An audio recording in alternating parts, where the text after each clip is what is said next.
অতিরিক্ত chief metropolitan আদালতে বিচার কাজ চলার সময় বিচারকের সামনে বিশৃঙ্খলার অভিযোগে আটক বরিশাল আইনজীবী সমিতির সভাপতি অ্যাডভোকেট সাদিকুর রহমান লিংকনকে কারাগারে পাঠানো হয়েছে।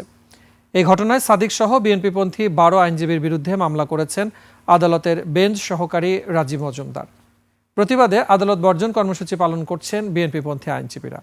বরিশাল প্রতিনিধি সুখেন্দু এদবরের তথ্য ভিডিওতে desk report. I am Ox.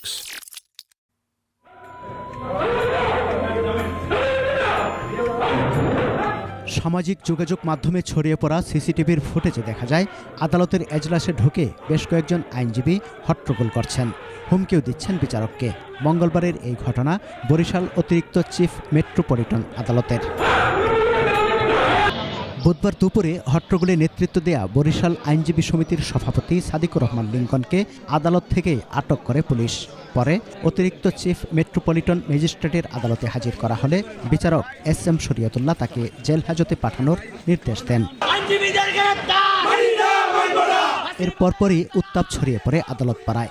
বিক্ষোভ করেন বিএনপিপন্থী আইনজীবীরা। মুক্তি না দেওয়া পর্যন্ত আন্দোলনের হুঁশিয়ারি দেন বিক্ষুব্ধরা। একজন নির্বাচিত সভাপতি, তাকে বিনা কারণে আটক করা হয়েছে। এতে আমরা বুঝি যে ফ্যাসিস্টরা এখনো এই গুপ্তিমারে আছে এবং কম্পাউন্ডের ইতিহাসে এভাবে কোনোদিন হয়নি। আমরা এর তীব্র নিন্দা এবং ঘৃণা প্রকাশ করছি। এর আগে সোমবার কার্যক্রম নিষিদ্ধ বরিশাল জেলা আওয়ামী লীগের সাধারণ সম্পাদক ও বিস্ফোরক মামলার আসামি অ্যাডভোকেট তালুকদার মোহাম্মদ ইউনুস আদালতে আত্মসমর্পণ করলে জামিন দেয়া হয়। জামিন অযোগ্য মামলায় জামিন দেওয়ার অভিযোগ করে বিএনপিপন্থী আইনজীবীরা আদালত বর্জন করেন। প্রতিবাদ ও বিক্ষোভ করেন আদালত চত্বরে।